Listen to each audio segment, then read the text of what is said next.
you are just getting started and you have no idea what software to use, what computer to get, what gear to get, this video will definitely help you out. Becoming a music producer in 2024 is easier than it's ever been thanks to cheaper technology and educational videos, sort of like this one that you can find on YouTube for free in essence. Now, if you have some music know-how, that is really gonna help jumpstart you from here to here. Having a little bit of understanding of how music theory works, being able to play an instrument or two, ideally keyboard, because you could do a lot of synth sounds, you could do a lot of software instrument stuff through keyboard. If not keyboard, then an instrument like guitar or even bass, something that is melodic and will allow you to do some basic producing, some basic songwriting. That'll really help jumpstart you into being a more competent music producer from the get-go. For someone who wants to get into a creative field, who wants to become a producer, I would argue that there is no better starting computer for you to get than an Apple computer. And I've made this video before, but you can definitely get started with a MacBook Air. This is the cheapest laptop that Apple makes. This is 256 gigs, 8 gigabytes of memory. Now, yes, I would argue that you would really need 16 gigabytes of internal memory to have a computer that can really do everything that you need it to do as far as basic music production goes. And 256 gigabytes, not great. If you could upgrade to 512, even better. But if you are just getting started, if you're trying to get your feet wet and you don't even know if this music producing world is for you, get the basic MacBook Air. I mean, can do anything and everything you need it to do as far as music production goes, as long as you are using one of Apple's music production apps. Now, Apple makes two music production apps, one that is for free and one that is paid. The one that's for free is called GarageBand, which you might have heard of. And GarageBand is a application that comes with your MacBook, and if it doesn't come with it, you can download it for free from the App Store. That comes with a whole lot of software instruments, and if you don't know what software instruments are, they are sounds that you can manipulate using a MIDI controller or a digital keyboard or that kind of thing that's connected to your computer that can give you piano sounds, string sounds, guitar sounds, bass sounds, drum sounds, woodwinds like flute and saxophone, synth sounds, sound effects, all that kind of stuff, right? You basically have an entire library of musical instruments at your disposal.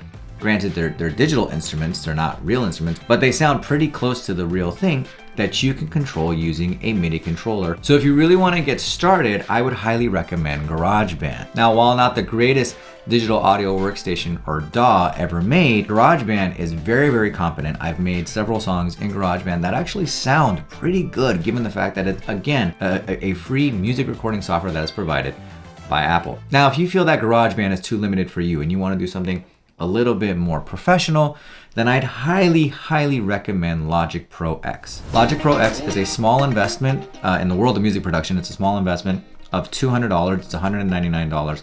But that $200 gives you a digital audio workstation that, to me and to many people who use it, it is incredible what it can do. And for the price that they offer it at, with all the software instruments, with all the loops, with all the samples and stuff that it comes with, it's next level what Logic can do. If you're interested in me making like a full-fledged review of Logic Pro, let me know in the comments. I'd be happy to do it. So we've got your computer covered. We've got your digital audio workstation covered. You use GarageBand or you can use Logic. Now, if you want to use Fruity Loops or Live or Pro Tools or anything like that, yeah, go ahead, absolutely do so. But I'm talking like if you are a beginner, I think that GarageBand and migrating from GarageBand to Logic Pro is the best natural kind of evolution of doing that. Okay, you're gonna need a digital keyboard or a MIDI controller of some sort. This is a MIDI controller that I have, a M Audio Key Studio. These things are super cheap. You can find these on Craigslist, on Facebook Marketplace for like 40 bucks, 50 bucks, maybe even cheaper. They connect via a USB connection right here in the back that connects directly to your laptop, and that, in essence, you don't need any drivers or anything like that. Your computer should be able to see this, and using these keys, you'll be able to control the software instruments in GarageBand or Logic Pro. Now, the next thing you'll need if you want to record any sort of music or anything like that, like any sort of instrument, you want to record an acoustic guitar or you want to record vocals or like, you know, anything like that, you'll need an audio controller. It's something like this. This is the Behringer Euphoria UMC 404 HD. So something like this, again, connects via USB to to the back of your computer. No drivers or anything like that needed. GarageBand or Logic Pro will see this and connect to it pretty much automatically. You connect this via USB, you connect your keyboard via USB, and then you're good to go. The microphone connects to this via an XLR cable, which is the cable that is connected right here on the microphone. The other end of this would go in here. If you have a guitar or anything like that that needs to get connected, then you would use what's called a 1/4-inch cable to go in there. And if you want to get some good headphones, these are the Audio Technicas. They are beat up, but I absolutely love these headphones. I've had them for well over 6 or 7 years at this point. Now that's all the gear stuff, but what about the know-how of how to put a song together? Well, that really is trial and error, okay? There's no necessarily right way or wrong way of doing this when you start out as a beginner. As you get more and more inclined into making music, you'll kind of find things that work best for you. My journey was exactly the same. When I first started producing music back in the Pro Tools days, everything was messy, muddy, it didn't really sound that great. And as I've been progressing as a producer, songwriter, etc., my productions have only gotten better. The stuff that I'm producing in 2024 sounds much better than the stuff that I was producing back in 2020, which sounds much better than I was producing back in 2015, and etc., etc. The trick is just to continue and be consistent and to keep going at your craft. If you have any friends that are musicians, invite them to come to a session and work with you. Working with other people, recording all sorts of music. It doesn't necessarily have to be just one genre of music. You can specialize in one genre, but just to have the flexibility to work in multiple styles of music will really make you a more competent and well-rounded producer. And then finally, the most important thing that I really can't emphasize enough, really two things. Number one, I know it's not cool to like music theory. I know people really want to skip over that and they just want to get to work and they just want to make music that sounds good and they don't really care about the ins and outs.